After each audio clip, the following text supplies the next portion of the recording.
Hey, if you're watching the replay of this previous live stream, check out the description down below for timestamps so you can get around to the information and the things you want to watch. You'd be doing me a solid by watching the whole thing, but I understand your time is valuable, and so I don't want to waste it. So check out the description down below for timestamps. If you're here for the live stream, let's get things started.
Hey, make sure you guys check out our channel partner, Supps. Go to gamersupps.gg and use code ZAK, Z-A-K, or as the Americans call it, Z-A-K, for 10% off. 0 calories, 0 carbs, 0 sugar. I drink it to keep myself going, to keep myself energized.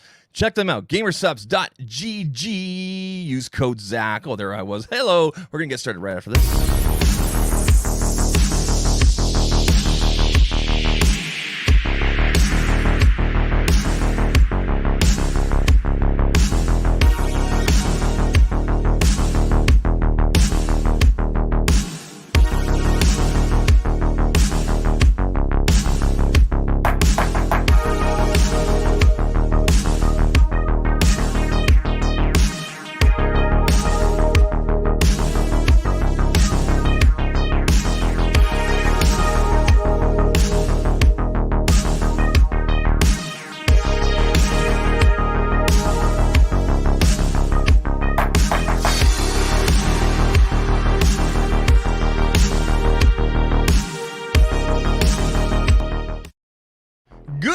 everyone.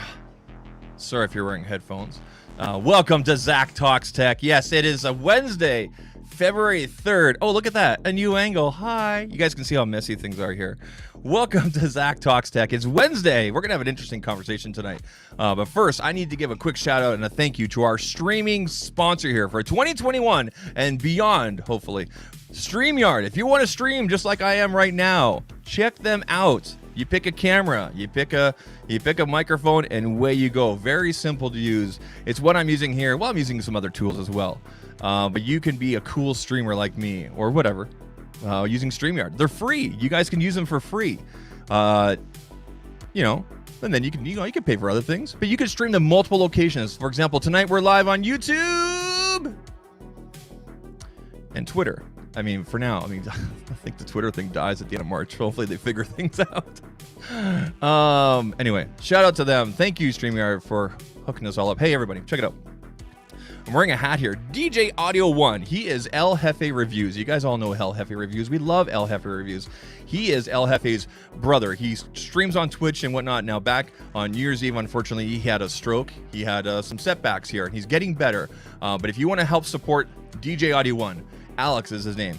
Check out the link that's posted up in the chat here and also down in the description as well. You can buy yourself some awesome DJ AUDIO1 swag. I love this hat. It's nice embroidered and whatnot. So definitely check them out. I'm going to give you guys just a quick peek here at the website here. And you guys can see all the different things. There's some really cool hoodies and things like that. And you can check out all the swag here. So again, link is up at the top there. It's pinned to the top for the chat. And those hats and everything. Here's Jeff right there. That's his brother. It's El Jefe Reviews right there. Some nice things. And these beanies, as we call them here in Canada, toques. That's the correct term, toques. Yeah, I see BMAC. BMAC's in the lobby. I see him shaking. You know, BMAC, be careful, man, because I have your toque here, your beanie. But tonight we're gonna wear this. But anyway, if you guys want to support, definitely check out the website there. Links are down below and also in the chat. What are we doing here? All right, what do you guys think of this new angle? What do you think of this? Pretty cool, hey? All right, enough messing around. We had a big, long intro here. I'm going to bring in a good friend of mine, Brian BMAC. I'm not even going to pronounce his last name because I don't know how. And we're going to talk about Android versus Apple. Now, I'm going to turn down this music a little bit, so hopefully it doesn't interfere too much. But here he is. There he is, Mr. BMAC. How are you, sir? Doing well, doing well. You got me laughing already with the toque. Is it toque? Toque? How do you even pronounce it up there in Canada? I don't know. There we go. There we go. That's a better angle. Toque. T-O-Q-U-E. I think it's spelled. I can't remember. Yeah. It's a beanie. Let's be honest. Beanie's easier. You don't have to worry about having to say beanie. You just say beanie. You got it right. Yeah. Look at this. Like this new angle. I now have to wear pants. Look at this. Isn't that awful? I have to wear pants now. I don't normally wear pants. You got to be prepared. You guys can see all the cables. Anybody that's like into cable management is going, ugh, yucky, right? But anyway, it is a thing. What microphone are you using there, Mr. BMAC? The Rode NT USB. This has been my baby for a couple years now. I use it for pretty much everything. Anytime I'm doing voiceovers or streaming, it just never fails me. I love it. This is the Rode Procaster, but I want to get like a kind of like back in the old days where you grab the microphone behind kind of thing, kind of like that. So I'm looking at something like that. Now, is that a USB microphone or was that? USB. Yep. USB. So I just plug it directly into, well, I don't plug it directly into my laptop because I have a hub with about 15 different inputs into it. But it is basically plug and go. It's pretty good. Now, check this out. Now, do you remember Craig Ferguson, the Late Late Show, I think, of whatever it is he used to host? Sounds British, familiar. Maybe he's Irish. I can't remember. He's watching this. Hopefully not. Anyway, he used to do like his monologues. Like he was like right in front of the camera like this. Right? So like I've always wanted to have that angle. And now we have it because I had to dial things in with this thing. Anyway, we're here to talk about, I talk a million miles a second. I always talk about this. This song always comes on. I always have to skip it. There we go. All right. Same thing happens to me. You always have that one song you got to skip. It's in the playlist, but you got to skip it. just gotta kill it. All right. First of all, really quick, before we get going here, Brian, we're just going to say hi to a few people. There's probably a lot of familiar faces. People that I saw some tweets from people that are like, I'm going to support BMAC. And I'm like, what? Yeah, people made decisions before they even turned in here. You don't even know which team he's on. We're discussing the Apple versus Android because over the years, over the last little while, you've kind of changed your tone, right? I've opened my doors and expanded my horizons. Absolutely. Okay. All right. Well, let's go through here real quick. We got Jermaine King. Fit Blonde Fitness, how you doing today? I completely forgot today was Wednesday. So did I. Going through here, we got Snowman Can. Going through. We got Rockmirth. Wish it was Thursday. Oh, that's Rocksmith. The battle shall be legendary, Rocksmith says. We'll give one of these. All right. Are you doing online classes? Oh, that's not for me. That's someone else's chat. Oh, we got Matt McCourt now. Matt McCourt, you guys, you can see there. He is in green. That means he's a channel member. If you want to become a channel member, click the join button down below. There's some perks. You get your name highlighted. As you guys know, I'm doing different clips of these shows on Tuesdays and Thursdays. And, you know, if your name's highlighted, it makes it easier for me to include you in those in those clips. So, you know, be a channel member if you want to. It's completely optional, though. Completely optional here. I see El Jefe. I'm getting there, buddy. I'm getting there. So El Jefe says, thanks. Like I said before at the top of the hour there, at the top of the show, guys, if you want to support DJ AUDIO1, check out the link below and the link up in the chat there. Some really cool, like this is really nice. Like, I'm never going to wear this outside the house. I do not want this white embroidery to get dirty. It's very, very, very nice. Bob Grimes in the house. Going through here. We got Leslie Davis. No, there's a name I don't recognize. Hey, maybe that's one of yours, BMAC. I don't know. We got a couple in here. I noticed. Couple loyal fans. We got, like, Suman Can's anxiety is flaring up, and it's probably because of all these cables here. Oh, my God. Isn't it interesting? Like forever, people saw this angle, and now they're like, "Oh my God, Zach's dirty." Yeah, I like that. No, I like that. It shows off the actual studio. Like it's a bedroom. It used to be a spare bedroom. It's not a bedroom. It's a studio, Zach. That's your creative spot. It's a studio. You know what makes it a studio? When you put on like the foam stuff. Now it's a studio. Now I got that in here too. That's true. That's true. I was going to say, you know, you could just put up a camera and a microphone in any room. It could become a studio. But no, you're right. The third essential is definitely foam. What do you call them? Pads, blocks. Yeah. I need to get some more because some of them fell off. I used the wrong type of adhesive and so anyway. Oh, you're better than me. I just used thumbtacks, dude. I just thumbtacked them up. I didn't have time for no adhesive. I just thumbtacked them up. Did you go straight into the drywall? I did. Yeah. I figured it'd be. I don't know. Here's the thing. If I took them down, I figured it'd be easier to just patch a little teeny hole rather than like the adhesive because I don't know. I don't know if I ever change up the colors or what. It's all white right now. But right on. Better than me with that. You got this nice non-busy thing. I'm like, this is me. Like, I don't do the YouTuber thing. See, I kind of wish I mean, it's cool because I could change up the lights and the colors, anything I want. So it's cool, and I'll keep it. And I've always been like a minimal fan, but there is definitely there's certain things I'd love to show off in the background, like that I can't. The YouTube play button, like old iPhones and like old products that I don't create content for anymore, but I'd love to like show up there like these were important at one time. But so it's, you know, blessing and a curse to have a plain background in a sense. I like the video games is such an aesthetic. Yeah, I love it. Yeah, I actually ordered so Arcade 1UP, who makes these arcade games, they finally make lit up marquees, like the thing. Oh, hell yeah. Yeah. So I ordered the Mortal Kombat one today. And then I'll order the Street Fighter one as long as I'm happy with it. I want to order both at the same time. But from the video reviews I've seen and everything, they look legit. It's going to really... I'm pumped. People will be able to see it. It'll look cool. So going through, we got Modern Day Tech out. Now, if you guys look at the chat here, BMAC and Stephen D both have these little logos next to their names. That means they've been channel members for like, I think it's 3 or more months. I think that color right there means. So appreciate your guys' support as well. Going through here. All right, I think that's it. We got no name 316-802-80. That doesn't seem suspect. His name's Corey, by the way. Corey. Anyway, very unoriginal. All right, so now this is not meant to like you. I didn't even discuss this with you. I just said, hey, you want to come on? You're like, yeah, sure. And I understand you have a new puppy. I understand. I do. Yes, I do.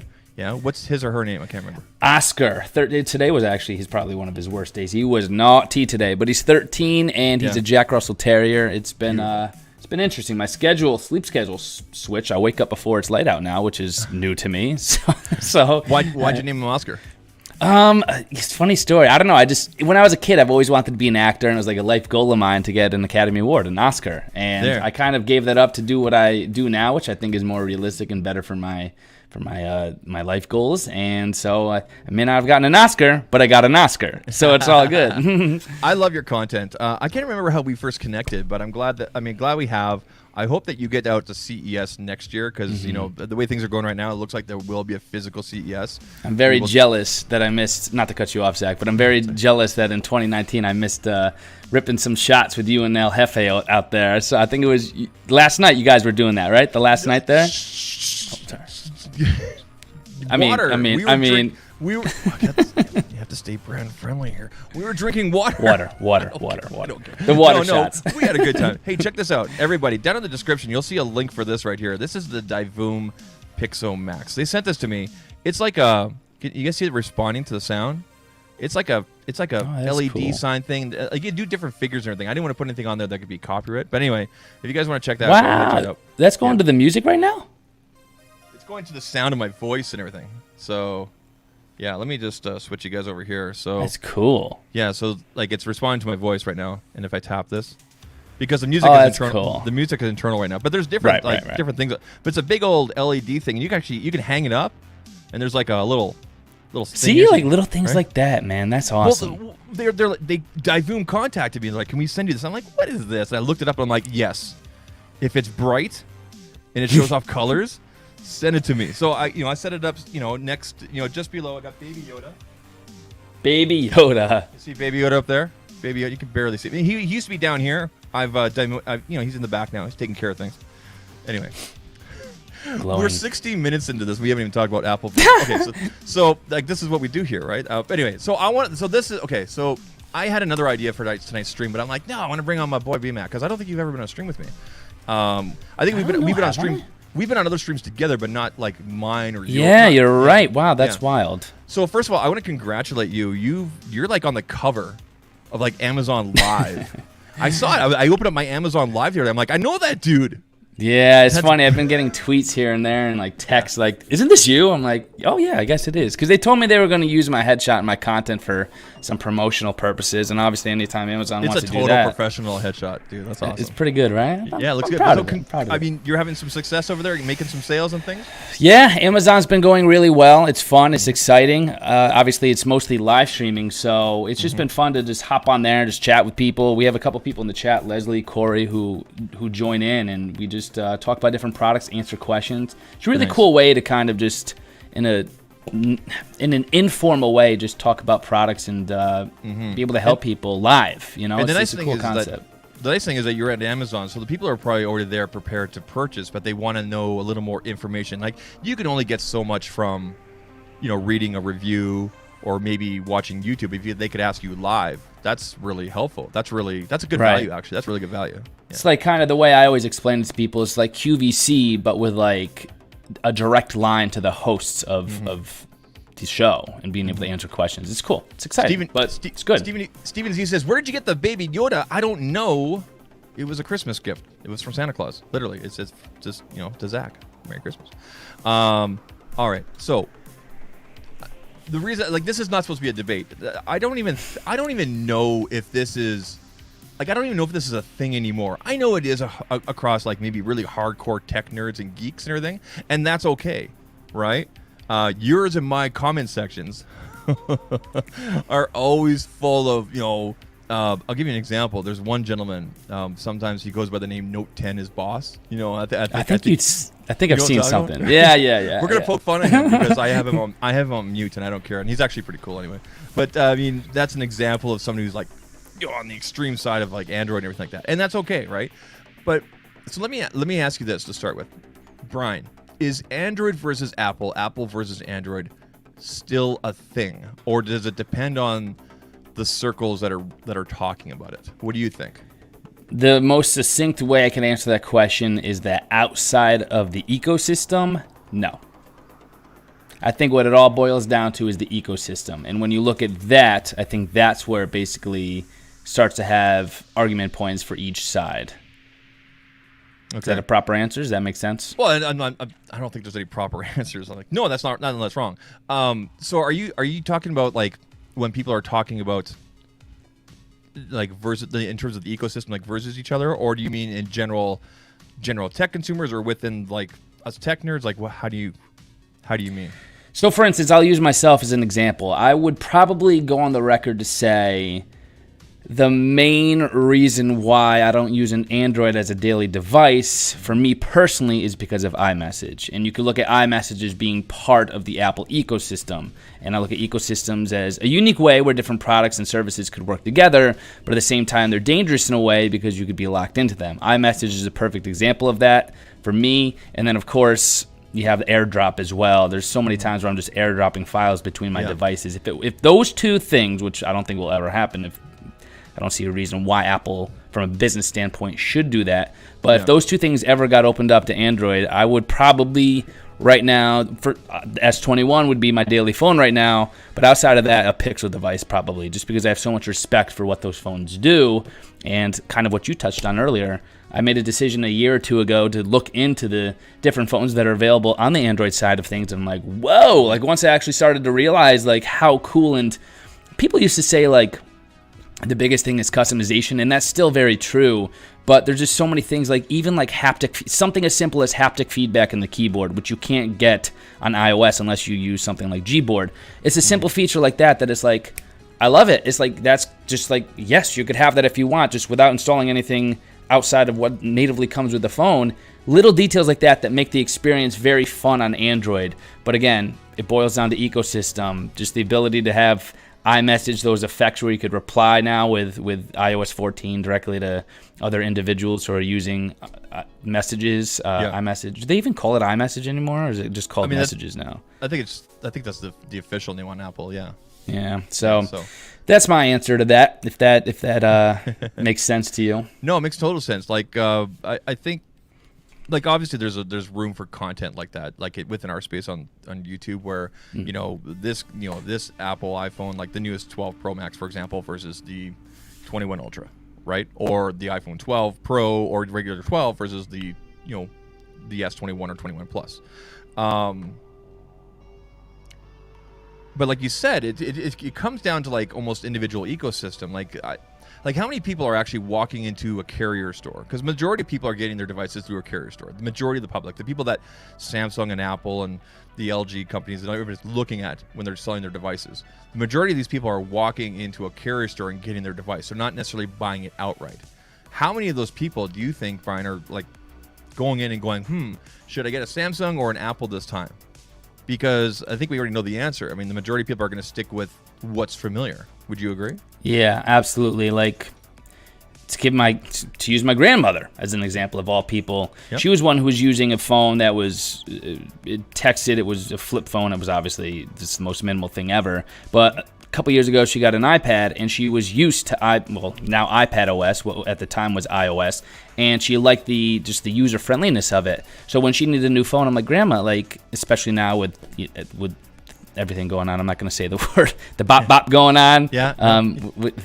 We're all staying at home more. It was a way for us to communicate through FaceTime. And there's another example.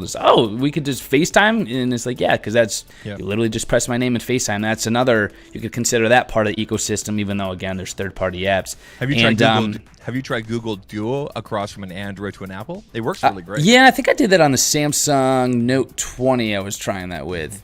We were giving that a shot, but with my grandmother, like that was just like, for instance, she would walk in there and she'd say, okay, well, I really like the iPad, so I was told the iPhone is like that, and so she'd just do it that way. I don't think my grandmother would ever go in there and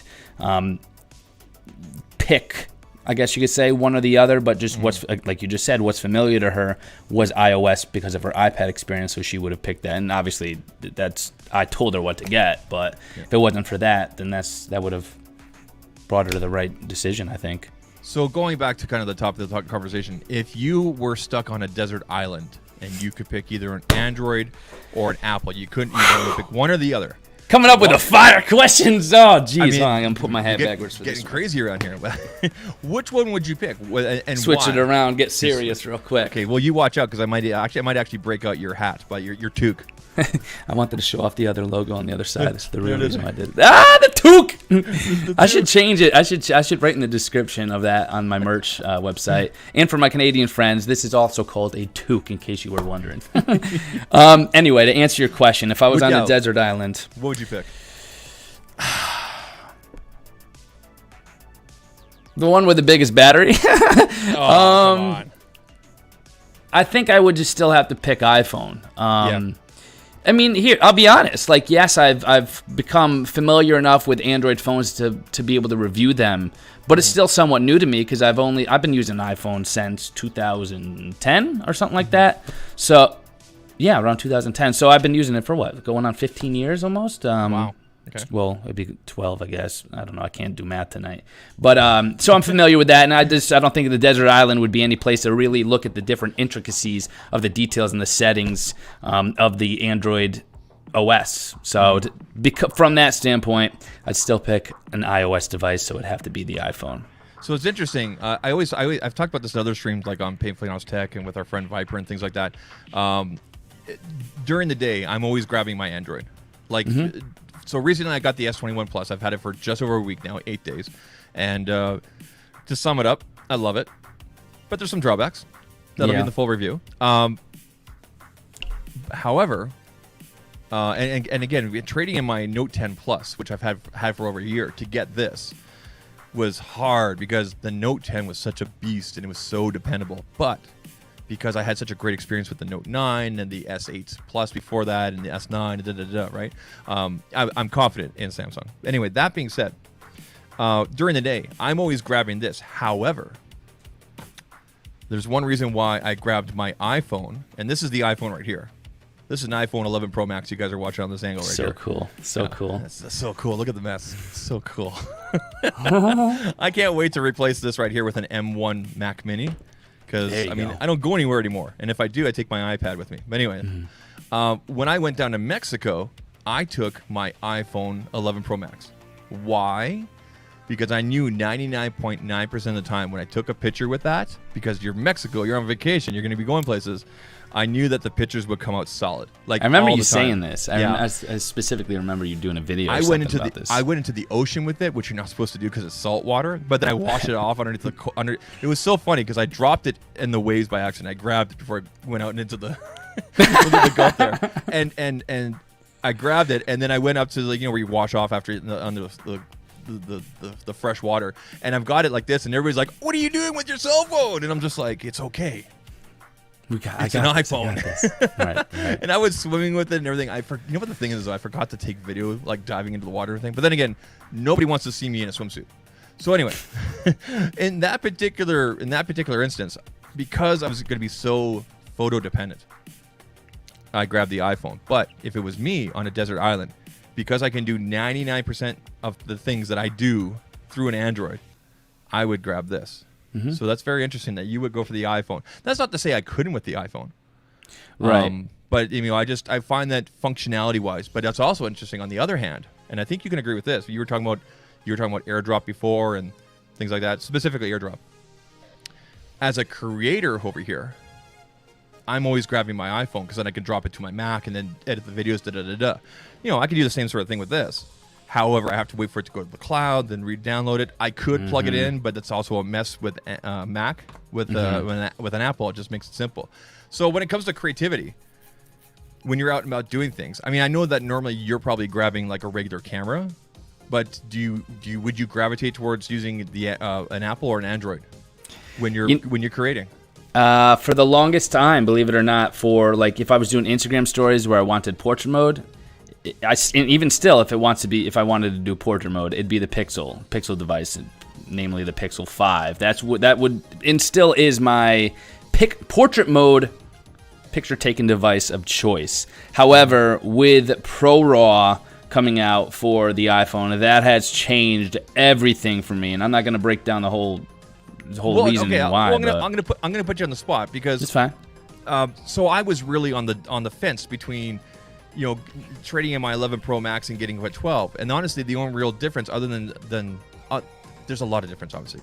But some of the biggest differences were obviously form factor. I mean, let's be honest, the 12 and 12, the whole 12 line is gorgeous. That squared off designer thing. Nothing wrong with the 11 series, obviously, but it's different.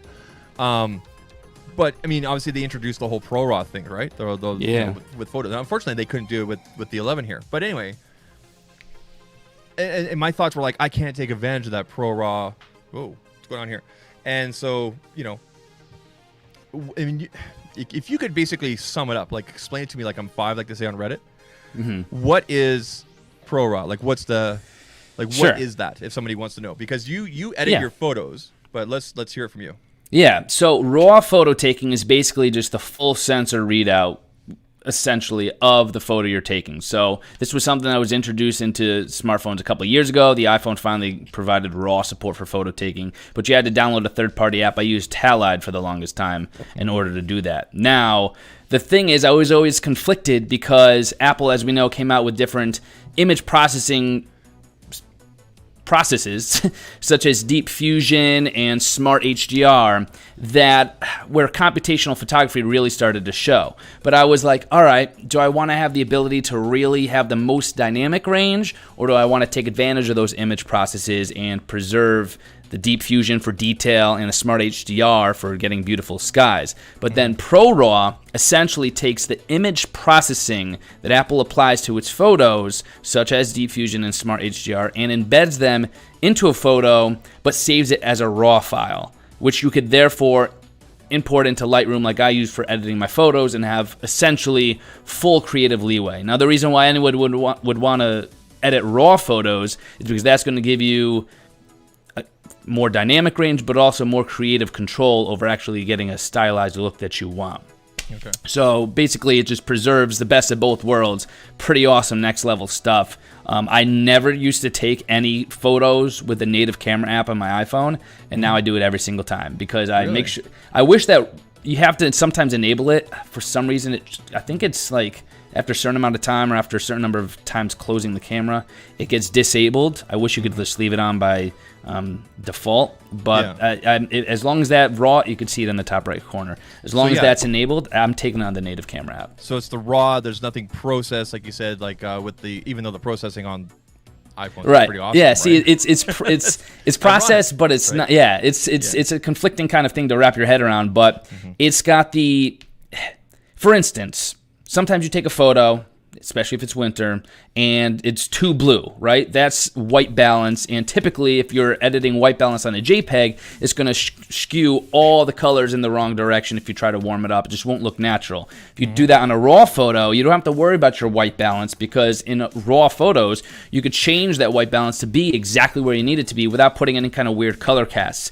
So with ProRAW, if you needed to adjust white balance, since it's a RAW photo in a nutshell, you could import that into Lightroom, adjust that, you have that creative control, but at the same time, you are preserving the Deep Fusion, Smart HDR, the image processing that makes Apple photos pop, like the same reasoning why you brought it down in the south for those photos in the tropics, and that's the exact same. There you go. What is that you have here? So Stephen D is asking a question here that's obviously relevant to what we're talking about here. Does the S21 have ability to edit RAW video photos, or is that an Apple-specific feature? No, there is RAW. You can save, you have to use the Pro mode, and then they'll be saved as RAW. So if you just, which is kind of I guess kind of an advantage what Samsung's done here, because you can launch the camera and still take a processed photo the way they want it.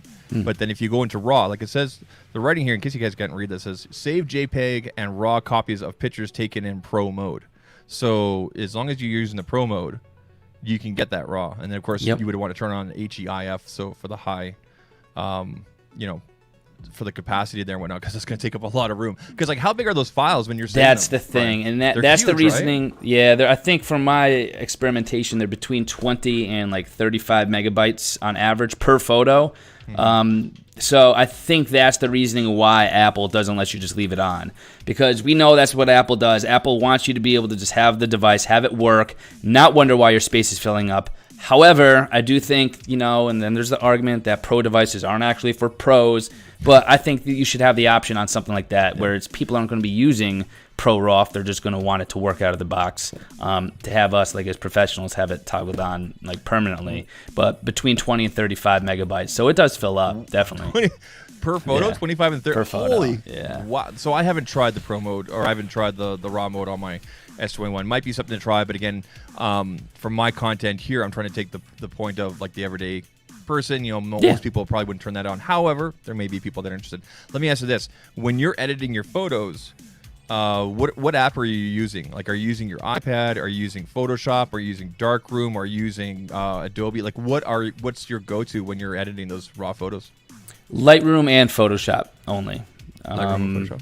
Usually what I'll do is I'll import it into Lightroom, do the tweaks I need to, and then if there's anything like I need to clean up, spot removal or anything like that, like if there's, I take a picture of a nice sunset and there's this plane or whatever, something that doesn't look pretty in the sky, like I'll import it into Photoshop to take that out. So just Lightroom and Photoshop. But that's part of the reason why like I'm deep into the Adobe ecosystem. You talk about ecosystems. Yeah. I'm trapped into that too because of how all those work in sync. So yeah, import into Lightroom usually, and sometimes I just export right from there. Sometimes it goes into Photoshop from there. Okay. Now let's get into a little more versus kind of thing. Let's do it.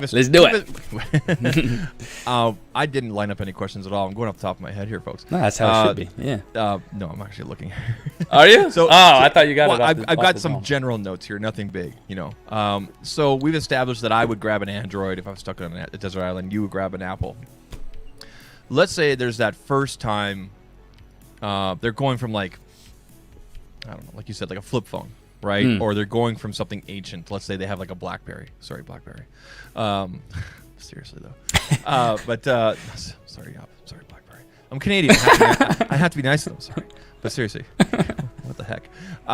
What would you recommend? Because we know there's some really, I don't want to call them dumbed down, but there's some really good, really affordable Android devices out there. However, Apple has introduced, the SE lines and stuff like that.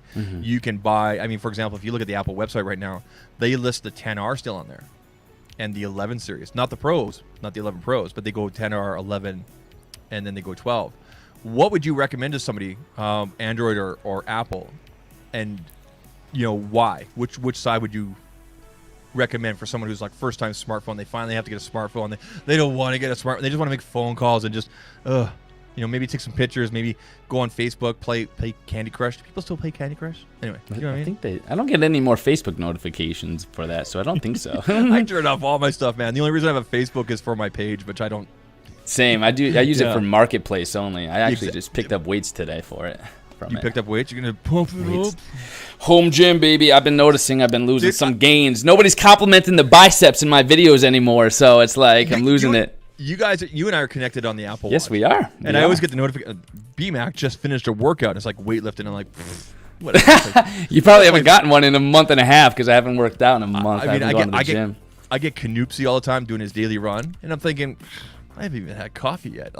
Anyway, what would you totally off topic. What would you recommend? Like, what would you tell people?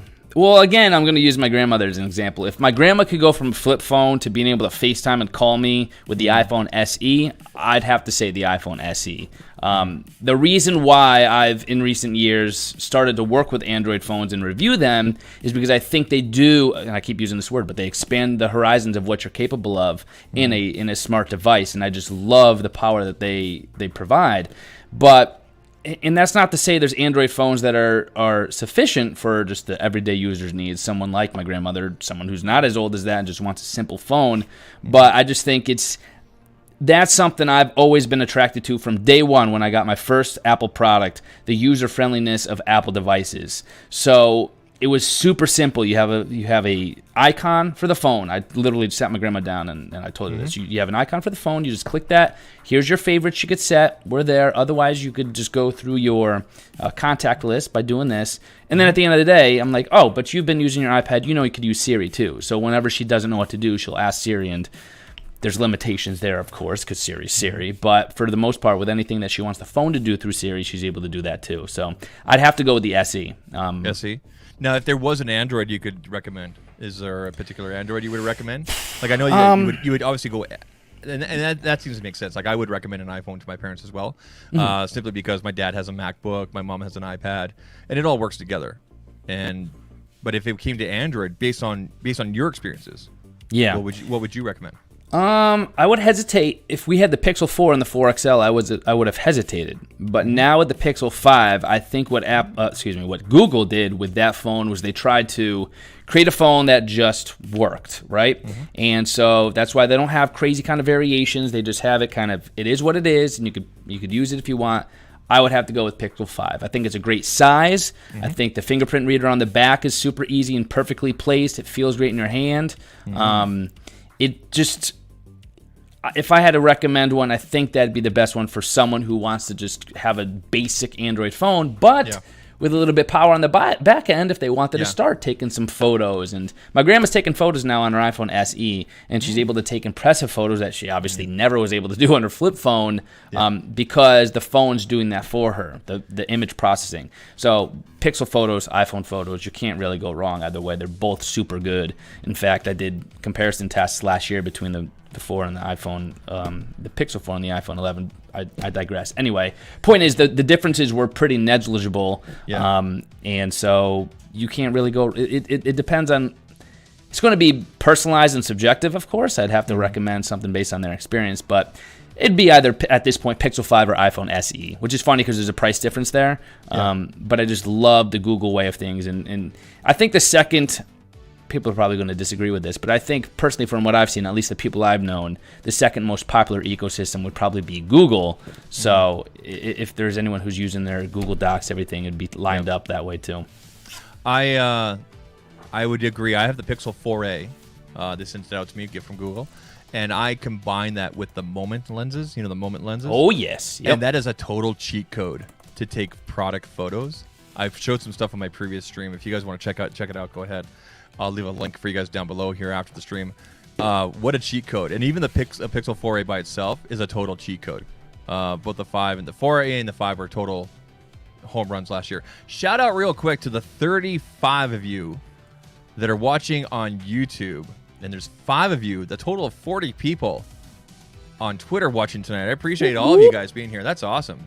Hey, give him an oh yeah from me, Zach, because my soundboard's not set up. Oh yeah, there it is, baby. Yeah. Thank you for sending that out to me. That, by the way, I love using that now. I love using that. So you got it, man. Thank you very much.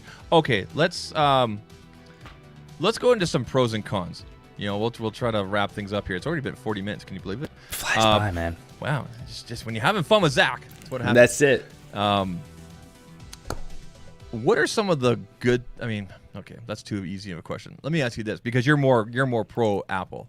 What are some of the really good things that Android in general does? If you want to name drop like any specific devices, go ahead. But what are some things that really you're just like, oh, I wish Apple did that. I think I already know which one you're going to say. Yeah, I mean, there's a couple things I could say, and they're going to be cliche, but they're still the biggest things when it comes to differences. Customization is going to be number one. I've had the most beautiful themes that I've customized on my Android phones. My Pixel 5, I wish I could take that theme and use it on my iPhone 12 Pro Max. The name's getting too long. But on that, I know you could use shortcuts for icon customization now, but I don't want to have to launch a shortcut every time I want to click on an icon for an app. So it's not a true customization like people thought it would. Like I see ads on Instagram sometimes for icon packs for the iPhone, and it's just like, no, I'm not trying to. It's not ready yet for that. Regardless, customization would be number one. Number two, I still think, I don't know, the premium feel that the iPhones have now is starting to kind of have diminishing returns for me. Like, I think the Pixel 5 is the best feeling phone in your hand. It feels strong, yet at the same time, it feels like, it's hard to explain. I guess it's technically not. It's a combination of aluminum and right. Polymer. Yeah. But so that, I mean, I don't want to say plastic, but does that non-glass feel compared to an iPhone? It doesn't bother you? I'm just like over the luxurious feel of the iPhone. Like the slipperiness. Yeah. It's just like, I like it. It's beautiful. I love the look of it. But when it comes down to just how it feels in your hand, something about the Pixel, and it's very difficult to put into words, just feels so good. I think part of it has to do with like the rounded back and the square front. You actually mentioned something about that, I think, on Twitter or something recently. I think you were commenting on that for the Samsung. The rounded back, or on the new one? I might have been you, or it might have been someone else. How they just the flat front, no rounded edges on the front. I am so in love with having a flat. Let me just switch over here. Yeah. I'm so in love with having a flat screen again. That feels good. I mean, that just because I used to have this issue where you see my palm right here. Mm-hmm. I used to get palm hits, like so. I would reach across. I would reach across like this to hit something, and I would next thing I know, I'd start playing the next video. I'm like, no, I'm in the middle of watching a BMAC video. I don't want to watch, the swimsuit try on. Well, maybe I will, but then I'll get back to BMAC. But you know. And I commented on that too. I think it was the Note 20 Ultra review video I uploaded. I had accidental presses because of that design. And it's not a bad thing. But after going from like the Note 10 Plus that I had was curved edges, and the only way I got rid of those palm rejections is because I had a thin Pitaka case on there, and I have a Pitaka case on my for coming for this as well, and you know, it's not like it was a big thing, but when I was using it without anything on it, it was a thing, right? Yeah. And you can turn off sensitivity, this and that, and some people didn't have it because maybe they don't have big gorilla hands like me, right? And so yeah, it's a thing, right? So. Yeah, so it's definitely something worth, you know, keeping in mind. But I don't know how we started talking about how the Pixel 5 feels in your hands, but yeah, I do still stand by that. You're starting about the premiumness. Oh, like, yeah. You I guess you enjoy the different materials that Android uses. Right? Yeah. I think this, like, you know, some people would call them plasticky, but you know, when it's in your hand, it just feels. I don't need my phone. I'd love my phone to perform as $1,000 phone. I don't necessarily need it to feel like $1,000 phone. The slipperiness that you get because of like the stainless steel and the glass, everything that the iPhones are using, is just wearing off on me now. Whereas the textured kind of back that the Pixel 5 has, with the perfectly placed fingerprint sensor right there, that little dimple on the back, it's just like you hold it in your. I have it literally over here. I should have brought it on for the stream, but holding it in your hand just feels so good. So. From the design perspective, I love the squared off edges on the iPhone 12. I've been asking for years for them to bring that back. So I do appreciate that, but I would not hate going back to a matte feel, whether that's like matte. Honestly, I would love for it to be, I would love to have the feel of the iPhone 12 in the iPhone 12 Pro Max. Does that make sense? Like how they have the matte squared aluminum sides, right? Okay, yeah. What about I love that. Like I don't know if this is possible to go back to this. And remember when iPhones used to be metal, like aluminum and everything like that, right? Yeah. Would you go back to that? I don't know if they could do that with wireless charging now, the whole MagSafe thing. Right. So, yeah. Pixel 5, iPhone 5. I still think is my favorite iPhone design because of just the way it's thin, it's squared off, but it has matte, beautiful matte edges. I miss that phone. I just consistently, when I'm thinking about my favorite Apple products, that one for whatever reason just continues to jump up on the list. So that'd be number 2. If I could think of number 3, the ecosystem comes again into mind. So is it fair to say, like, just to kind of finish off the whole feel thing, because there was some controversy about this last year when, for example, Samsung came out with the Note 20 and then 20 Ultra. Now, the 20 Ultra, in my opinion, was appropriately priced. However, you looked at the Note 20 and you're like, okay, it's $1,000 for a plastic back. I think, and this is my opinion, I don't know how you may or not agree with this, but I think as long as the price reflects it, there's nothing wrong with using polycarbonate plastics, glastics, whatever you want to call it. What do you think? What do you think? Yeah, I could probably see myself agreeing with that. Again, for me, it's the thing about the Pixel 5 is that I think it's an aluminum unibody with that polycarbonate back, right? That's kind of the two. But again, even though it technically has like plastic elements to it, the Pixel 5 does not feel cheap by any means. So I wouldn't hate it if Apple, again, if it performs like $1,000 phone, whatever phone it is, Android, Apple. I don't want it to feel like a cheap phone, but I wouldn't mind if it didn't feel like luxurious. Like this iPhone 12 Pro Max feels luxurious. The stainless steel edges, it's beautiful. It's not scratching nearly as much as I thought it would. There's so many good things about this, but the more matte, the merrier. You know what I mean? Like the back is a step towards that because it's frosted. So I'm kind of going on a rant here outside of your question, but it's all good. I would probably agree. Yeah. I would probably agree that as long as the price reflects it. Yeah. Okay. Now, when it comes to Apple, because you're more pro Apple, what are things that Apple doesn't do? They don't do as well as Android. So I asked you, what does Android do better than Apple? And you talked about build and whatnot. Okay. Yep. Interesting that you never talked about ecosystem because let's be honest. I think with individual ecosystems, for example, the Samsung ecosystem. Like Samsung's talking to other Samsungs and things like that. Like, for example, when I went from my Note 10 Plus to this, it was like an instant Yeah, switch over. It's they do a simple, good right? job of that. Yep. And interacting with different things that way, and the Sammy Smart things and everything like that. And of course, with Google, I mean, I've got Google speakers all over the house and everything, and we have a Stadia that works for now. That whole thing. That's crazy. And so that kind of works. But like, for example, like if you were to ask me, Xiaomi's ecosystem, I'd be like, what? Or OnePlus. And again, there's nothing against them. It's just that I don't see an established ecosystem there yet of things. Right. They may have earbuds and things like that. Where was I going with this? But anyway, what are some of the things that Apple doesn't do good compared to, things that they need? Okay, let me rephrase that. What are things that, in your opinion, Apple needs to improve on? Because we've seen, for example, there was something in here. Bob Grimes, I think he said here. Someone said it earlier here. iPhones are boring, right? Okay, so what does Apple? I guess let's phrase it like that. What does Apple need to do to not be boring? 120 hertz display would definitely help. You think 120 hertz? I think so because and I often have what shouldn't be controversial opinions but come across as controversial opinions that I tweet about or talk about in my videos, and some people think I'm nitpicking, but at the end of the day, it's based off my experience, and a higher refresh rate is one of those things. I'm still baffled that it didn't make it into the iPhone 12 Pro line. Does it make the iPhone 12 Pro line unusable? Obviously not. It's fine. I've been doing okay.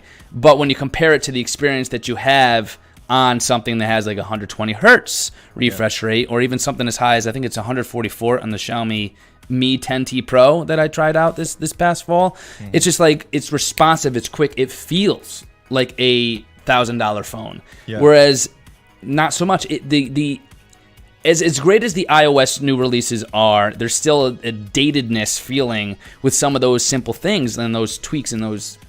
Another thing, unlocking your phone. The fact that we haven't picked out on the iPhone, the fact that we haven't figured out a way, or not me, Apple hasn't figured out a way to incorporate Touch ID in the power button like they do on the iPad Air, mind-blowing. And the fact that you don't have alternative ways to unlock the phone outside of number unlock. How do we not have a pattern unlock? So there's an argument that there once was that, okay, yes, Apple might not always be the first to do things, but when they do it, they do it right. And I think that's still pretty true.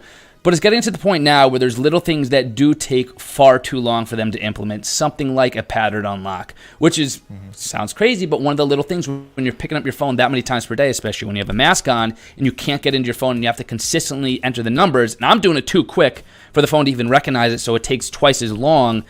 Those are the little things that add to the overall user experience, like on my Pixel 5 or any Android phone where I could do a pattern unlock and it's super quick and snappy to unlock. So little things like that add to the user experience that Apple doesn't really need to perfect and they got to implement. So those are the cliche things you get in Android, the 120 hertz, multiple ways to unlock, customization. I think there's a lot more closeness between Apple and Android now, kind of going in line with what you said. This isn't the Apple versus Android battle isn't really a battle anymore. It's just what you prefer and what fits your needs, because they're both very powerful operating systems. I think it starts with the ecosystem. What are you more familiar with, and then pick your hardware for there. So, for example, my next door neighbor, they're an elderly couple. They're awesome. I think they're watching right now. Hey, Bev and Bruce.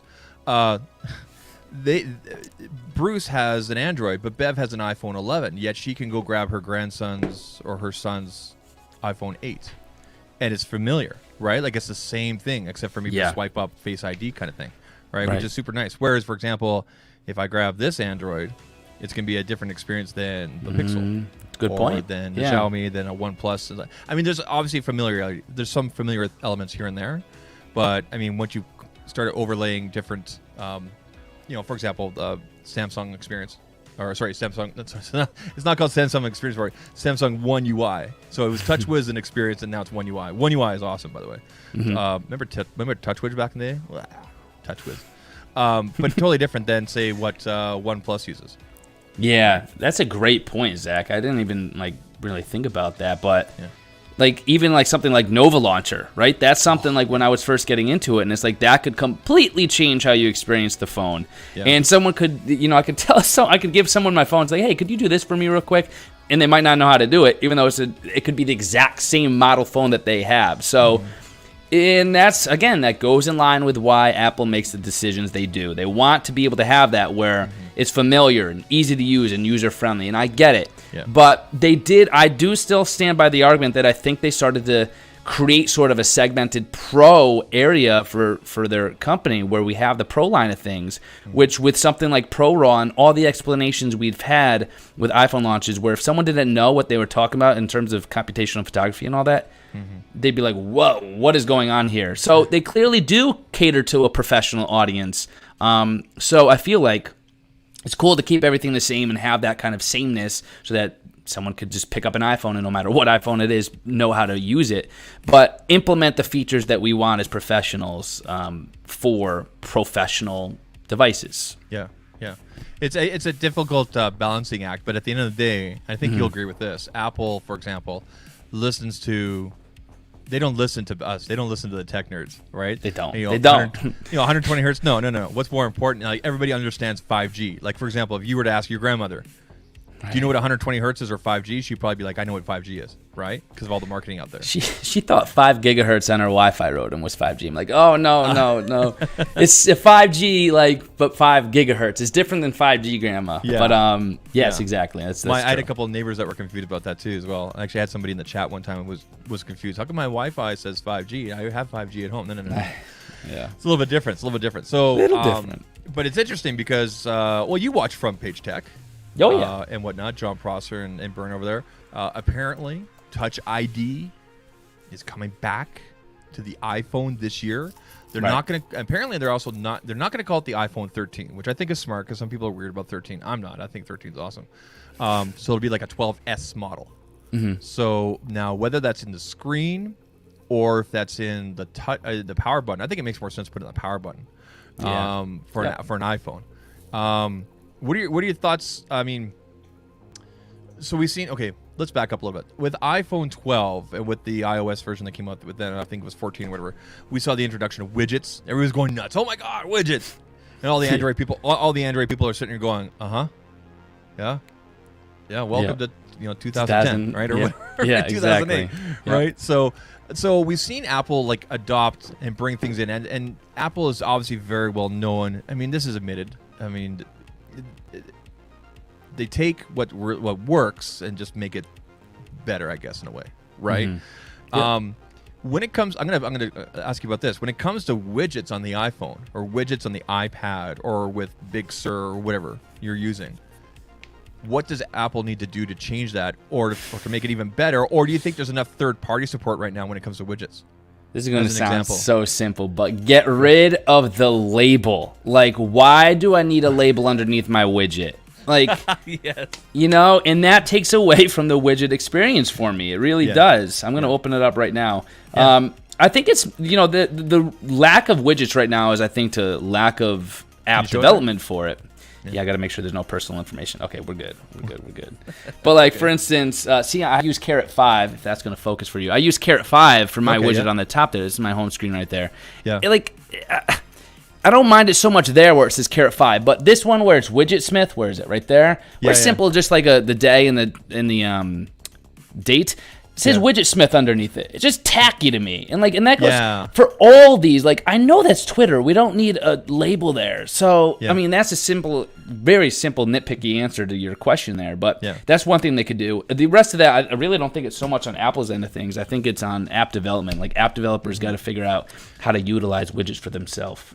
I want you to take a minute and kind of plug your channel and what you do and everything like that. And if there's any mods in the chat, actually, what I'm going to do here is I have your channel right here. If you guys are not subscribed to BMAC, and you should be because it'll better your life, there's his channel right there. Go ahead and check him out. He has an awesome Instagram. And I'm totally jealous of your Instagram because it's like, how do I live this kind of life? And no, I don't want to give people that feeling. I know what you mean, though. Go ahead and plug your channel and everything. I'm going to look through here. So this is your time, everybody. If you have a question or comment or something you want highlighted, throw it in the chat there. and we'll get to it because we're coming up on an hour here. I told Brian I wouldn't keep him any more than an hour, so we want to wrap up things here. But if you have questions, please throw them in the chat. But in the meantime, while we wait for the questions, Brian, why don't you go ahead and plug. There we go. Which camera are we? This one right here. Why don't you go ahead and plug your channel, what you do, and everything. Sure, I appreciate it, man. So, channel is BMAC, nickname for Brian McDuff, my name. Basically, what I do is I create content about film, photo, tech, and lifestyle. So, whether it's the newest smartphone that's coming out or just a piece of tech that fits into your daily lifestyle, I like to review it. I do a lot of different times of year, there's different kinds of videos. We're coming up on what I think is going to be a very creative time of year when it's kind of the later months of winter here in the Northeast United States, where I focus a lot more on the film and photo. And then obviously when Techtober comes around, we cover the smartphones, all that. So, and then in the summer, we do some comparisons, some favorite apps, some rundowns, stuff like that. So it's fun. It's very similar to what Zach does, but everyone has their own flair, and I kind of try to mix it with a little bit of comedy. That's my way of going about it. So yes, you're going to get what the title promises, but you're going to hopefully have a laugh and a feel-good feeling here and there while watching the videos as well. Okay, so question from Oliver here. First of all, your stuff is a lot prettier than mine. Let's just be real. Look at that background. Me, I'm just like I'm just busy over here. I'm too plain though. You got some good stuff back there.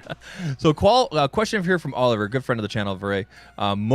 What is, in your opinion, the most overrated tech device? That's a good question. I mean, that's really general, but what's really overrated? Just like, I'm done with this. If you want to switch that underrated, I have an excellent answer for that. But overrated, I'm going to have to think about that for a second. I'll come up with an answer. But okay. What about underrated? Start with underrated. Yeah, underrated, I could answer that right away. Kindle devices. I think Kindles are so fantastic. Actually, I recently upgraded from the Kindle Paperwhite. Leslie, who's here in the chat, who's always at my live streams, she actually, we've talked about on Amazon live streams before how much we love Kindle devices. I recently got the Kindle Oasis, which is like the higher, luxurious end of the Kindle. I got it thinking I was going to just like try it out and see if I'm going to end up keeping it because it's so darn cool. It has an amber backlight, so it's not hurting my eyes before reading in bed, which that's the time I read. But I feel like the Kindle is so unique in the way that it reads like paper, feels like paper. It inspires you to read more. I've read more in the past year using my Kindle than I have in probably, realistically, the past 3 years combined. So my wife has a 12-year-old Kindle. And I mean, they still, that's the cool thing about them. My grandma has one going back to 2000, whenever the first ones came out. I don't even remember. They last forever, hey? They do. Yeah, they get the same thing done. The biggest difference is now, yes, they continuously get better, faster and all that, but the touchscreen was a big difference. But I would say the most underrated is the Kindle. Overrated, that is a good question. Yeah, oh my gosh. What are you going to say for overrated? Put him on the spot here. You really are. Jeez. I love that you sent me that throw out some names here, You answer it, and then maybe I'll be able to come up with something. What do I think is overrated? Yeah, you're gonna have to. Jeez, I don't want to spin it around. No, go for it. You got to piss some people off. I think the Pixel camera is overrated. Oh wow! Because honestly, so this is. I mean, I posted some pictures on Twitter, some selfie photos with this. Now I have clear rimmed glasses. Okay. Normally with the iPhone, with the Pixel, it doesn't matter what camera I used in the past.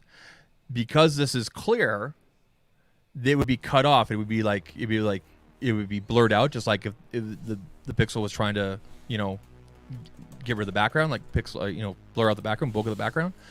With the S21 Plus here, and I could only assume the 21 and the Ultra are the same because it's the same camera.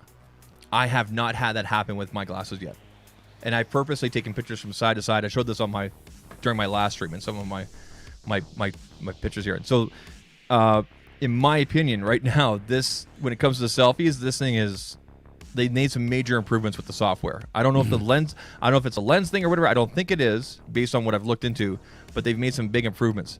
And that's not to say that there's nothing wrong with the Pixel one, but I think people need to get past oh my God, the Pixel camera is so awesome. It is awesome, but there's also cameras out there that are just as awesome. Absolutely. That's a good answer. Yeah.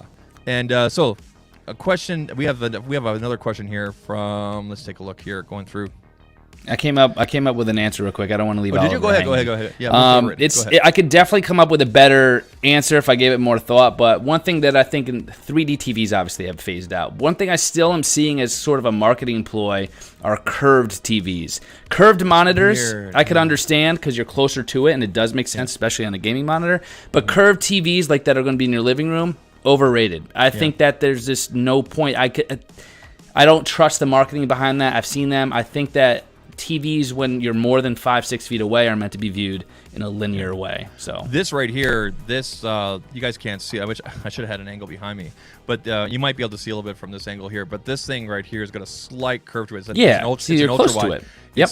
It's so awesome for editing video. But I knew what you mean, like the ones that are like extreme curve. Yeah, for like a major TV, 42 inches or more, I think the curve is takes away from the experience rather than adds to it. However, I think for some gaming, like you said. Right? Yeah, gaming up close. Like I have a Samsung G7 that I game on down here, and I love the curved screen. You kind of don't really recognize it. I don't think it makes that big of a difference, but I like it. I definitely enjoy it. However, I would not enjoy that experience on a larger TV in my living room. Moving on. That'd be nice for that. Question here from Ace Rocks Tech. He's a friend of the channel. What do you think is the future of smartphones? Fold, scroll, glass, chip in the brain. The last one is for Elon. What do you think? You want me to answer first, or you want to answer? No, these are questions for you, man. For me? Okay. Yeah, they know what I think. The future of smartphones, I used to be, for anyone who follows me on Twitter, you guys know I ripped the first Fold apart. I thought it was disgusting. I thought it was ugly. I thought the front display was just like, why would I ever use that? You were not friendly. I wasn't. Maybe that's why Samsung hasn't called me yet, because they're still bitter Samsung, about how come you don't call my friend Brian? But I gave him a glorifying review on the Fold 2 because I was like, you know what? I could see this as the future. There's so many good things about that phone. I think foldables for a while, we have scrollables now, which is, I think, okay, will be interesting to see how those pan out. But I think Samsung did a phenomenal job paving the way for the future of tech as it relates to foldables, because I did find myself loving using that phone more and more. I did use the front display, not as much as the inner display. It still needs a little work, I think, the front display. But the ability to use the Fold, both as just like I was reading instead of my Kindle on that, because of just the way it was, the form factor. But in addition to that, when I play guitar in my spare time and I watch tutorials, the ability to take that out of my pocket, just have kind of like a flip, like almost like a computer style setup on whatever flat surface I'm on, to have sort of just like that YouTube screen on the top and the video description on the bottom where it folded. I'm probably explaining it poorly right now, but that was amazing just to have that. You could instantly take your phone out of your pocket and turn it into like a desktop version of a tablet that I thought was so incredibly powerful. So I do see foldables making a do you think there's room for both foldables and traditional slabs? I think there is. Yeah, absolutely. Yeah. In fact, I think the size of the Fold is as large as it should get. Any more than that, you should just make it a tablet.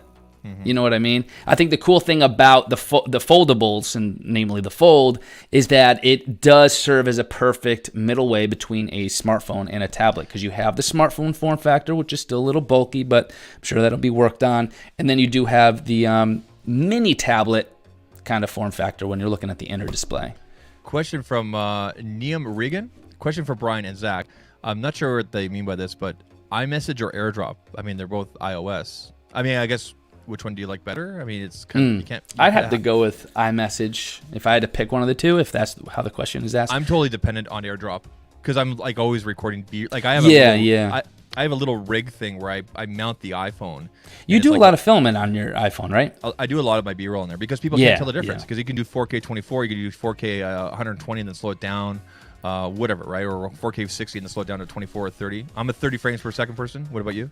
I'm a 24. Are you a 24 snob? You're 20. Yeah, I mean, 24 person. Snob. You're 20. Yeah, 24 person. I just think 30 is just like I don't know, too fluid for me, man. It doesn't look cinematic. I don't think you could tell the difference. You can. You definitely can. To a trained eye. No, and I know that sounds crazy, but you definitely. I mean, hey, it's everyone's eyes are different. Yeah. Same reason why everyone's ears are different, and people are going to love certain earbuds and hate the other ones. The same thing goes for frame rates. But Yeah, no, I completely understand that, and I don't know if Jeff is still in the chat, but between you and Jeff, you two have phenomenal B-roll that makes me want to film B-roll No. on Jeff's, my iPhone. I got my ideas from him. He's the one that found that troll. I very rarely do actual published stuff anymore, but I have some stuff coming up here. So, but he's the guy that does, he's the master that I had to figure out, like, how did you do that? He's like, well, it's this $20 thing. Way you go. Okay, question. Yeah, so cool. Oliver asks, Ryan, what do you think of the Surface Pro? I got to be honest, I haven't tried pretty much any Microsoft products in like years probably. I just haven't delved into that yet. I've got my hands full between Google and Samsung, so I'm kind of just focusing on that. So I haven't had any experience to honestly be able to comment on it. So I watched this video today. Mr. Mobile did a great video about the future of phones and everything. And I tend to agree with him because you brought up a good point there towards the end of the video, where he had a regular slab beside a flipped open, like a Z Flip, for example, and other than seeing a slight crease, which hopefully that'll fix over the years, over time, they're very similar. I'm of the same opinion. Now, the complete clarity here of transparency, I've never used or held a foldable, so I can't really say yes. But from a footprint standpoint, it seems to be a good direction to go. Yeah. Let's go through here. So, question from Android Stud. What is the future of Note line from Samsung, in your opinion? Let's just rephrase that. Do you think, Brian, that there will be a Note this year? I've heard a lot of rumors that there won't be, and that breaks my heart because I think that the Note line is my favorite out of the Samsung phones that are available, which is interesting because I don't find myself using the S Pen a whole heck of a lot, which I guess you could say is an integral part of that experience. But if I had to pick one, I probably would go with the Note. I can't comment on the S21 yet because it's still in the damn box. I got to film an unboxing video, so I need to get that out of the way. But what color of S21 did you get? I got the Phantom Black. Oh, you get the black. Oh, so wait, hold on. Did you get the Ultra? Yes. You got the Ultra. Yeah, I have to go Ultra. Interesting. Yeah. So I just between puppy duty, dude. I got. This dog was such a menace today that I honestly just I filmed, streamed on Amazon, then I was tied up with taking care of him for the rest of the day. I got to film it. But what were you going to say? I was going to say, well, in my opinion, okay, so for example, with the S21 line, we saw, and this is where the rumors basically kind of started. First, there was speculation, and just like there was last year, there's going to be no Note this year. And then, the rumors started coming out that there's going to be S Pen support for the S21 line. But let's be really clear. The S Pen support is only on the Ultra, not the regular 21 and 21 Plus. Now, that leads me to believe that there will be a Note line. And that the other reason being is, look what happened with the Note 7. Samsung doesn't want us to talk about it. But, they brought it out. There was problems. They pulled it back. They brought it back out. They pulled it back after they had problems. They acknowledged the problems. They acknowledged the fixes. And, you don't do that and then kill the brand, kill the line, 3 or 4 years later. However, if sales are low, I can understand. But you also look at what a trailblazer the Note line is in terms of big phones. They made a big deal of this at the Note 10 launch. Remember that? Big phone. They showed all the articles of people making fun of big phones. And then they, the Note's been it's their flagship for the whole year. So that's my opinion why I think there will be. I think there's just too much recognition and too much power behind the name Note, Samsung Note, Galaxy Note. Right. To say, nah, here, get your S Pen over here. Because have you seen the S21 with the pen on the side? It's almost as wide, if not wider, than the 12 Pro Max, for example. Right? It's a big phone. It's a big put together there. So. It'll be interesting. Samsung always surprised me, though. Like, with the S20 FE, I was like, what? Where did that come from? And I was like, no, please stop. Like, I still am not caught up from Techtober. I said, Pixel 5, I've talked about in live streams. I still got to do an actual review that I got to provide. But it's just like they always surprise us. So who knows? Yeah. So let's wrap this up. I'm going to ask you a really important question here. I normally ask people in the chat about this. Brian, robot or the water driveway? Robot or water driveway? What do you mean by this? You just got to pick one. Water driveway or robot. And don't listen to the chat. Don't listen to these people in the chat. You have to pick one. Robot. Ace knows what's up. Robot or water driveway. You see, what am I getting myself into? You're going to find out. You're going to find out. I'm intrigued by water driveway. You're intrigued by water driveway? Yeah. Okay. Bob Grimes wants the robot. See, I told you, don't listen to these people. Don't listen, especially Bob. What is going on? What is this? Feel so out of the loop right now. All right, people. That's the end of our show. Let's see. We're gonna wrap things up here. I'm gonna text you right after this. What is the water driveway? Stick around here after because this is only a 1 minute outro. Brian, BMAC, Gotcha. I appreciate you being here. Everybody, check out the link down below. BMAC is tagged there. Again, we're gonna put his. Let me see here if I can. Do I still have this in my? There it is, right there. There is his channel right there. You guys can check him out. Oh, I didn't put it in both chats. Let's put it right here for the people on Twitter. There's about 5 people on Twitter. Guys, check out Brian.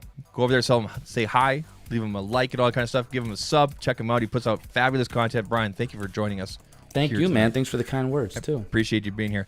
In the meantime, folks, I will be putting timestamps in for tonight's stream after tonight, so you guys can watch the replay, and then you'll watch for clips of Brian and I talking in the next coming days. Brian, yeah, I mean, you automatically agreed to that by coming on. Sorry, I'm going to be using your likeness. Totally fine. In my totally clips. fine. All right. Water driveway it is. You guys all take care. Cheers.